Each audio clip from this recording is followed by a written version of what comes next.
किसी दूर गांव में भोला नाम का एक व्यक्ति रहा करता था। भोला दान पुण्य करने में विश्वास रखता था और हर कोई उसकी बस तारीफ करता था।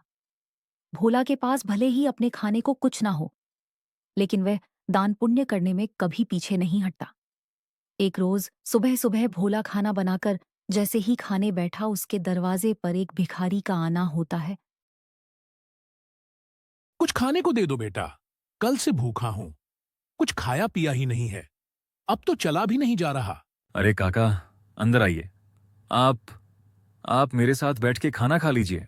अरे, इतने खाने से मेरा पेट नहीं भरने वाला। कोई बात नहीं, मैं आगे मांग कर खा लूंगा। तुम खाना खाने बैठे हो तो खा लो। अच्छा काका, ये खाना आप ही खा लीजिए। मैं भूखा रह लूंगा क्योंकि रात में मैंने खाना खाया था। इतना कहकर भोला अपनी थाली उस भिखारी की तरफ बढ़ा देता है।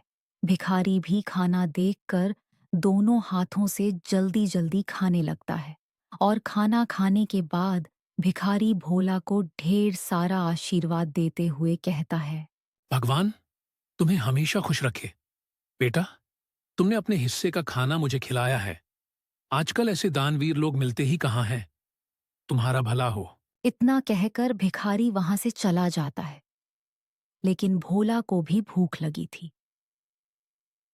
अब वो रसोई में जाकर रसोई में रखे डब्बे को देखने लगता है, जिसमें अन्न का एक दाना नहीं था। चलो कोई काम देखता हूँ, कहीं से खाने पीने का बंदोबस्त तो हो जाएगा। बस उस बेचारे का पेट भर गया, मुझे बहुत सुकून मिल रहा है। अब भोला घर से निकलता है। तभी उसे गांव का सोहनलाल देखकर अपनी पत्नी से कहता है। अरे कब से यह अनाज की बोरियां मैं अकेले ही उठा रहा हूं।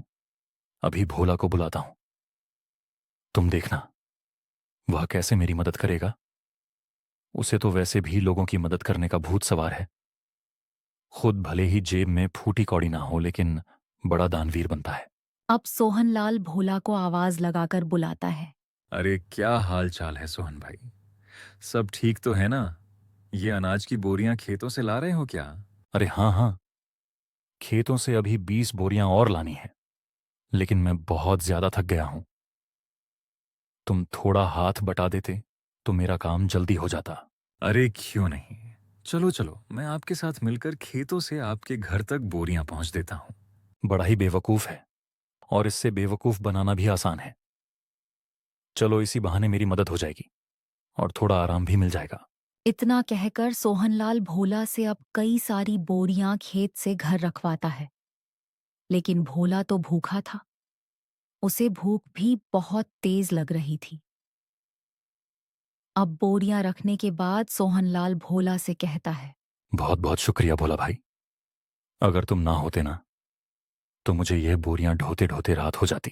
कई घंटे बोरियां ढोने के बाद भोला थक जाता है और अब वह उधार लाला की दुकान से राशन लेकर खाना बनाकर खाता है।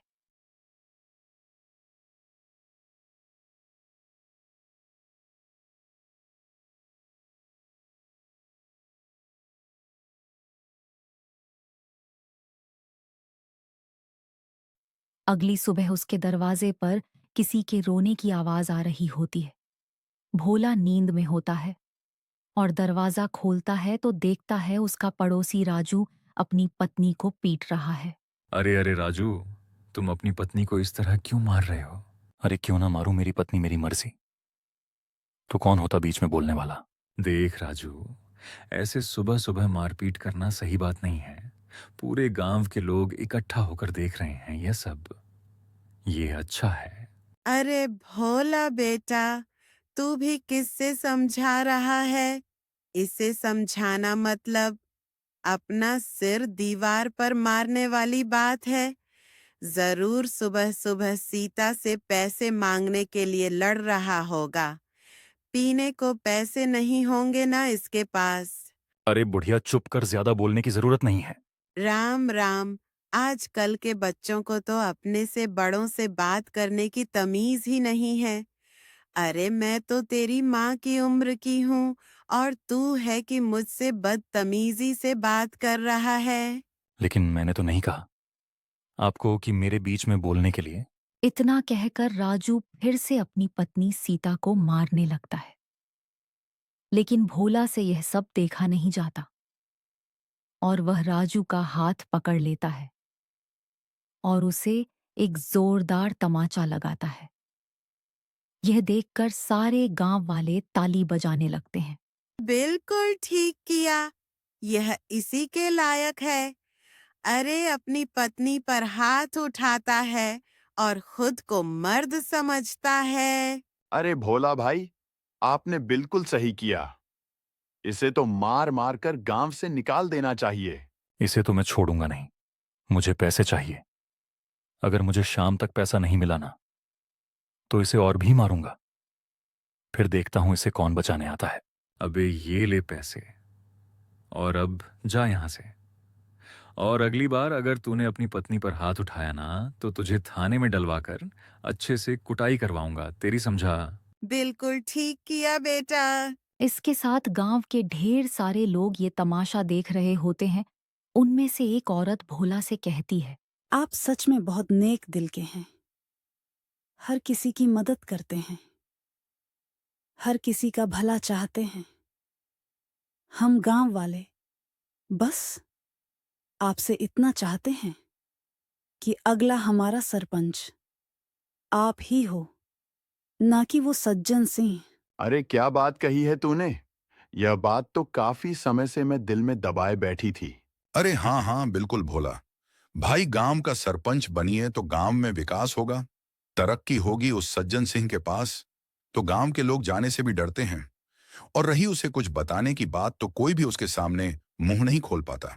भोला हर किसी की हर तरह से मदद करता था, जिस वजह से गांव के लोग भोला को अपना अगला सरपंच बनाने का फैसला करते हैं। अब सरपंच तक यह बात पहुंचती है। सरपंच तिलमिला उठता है।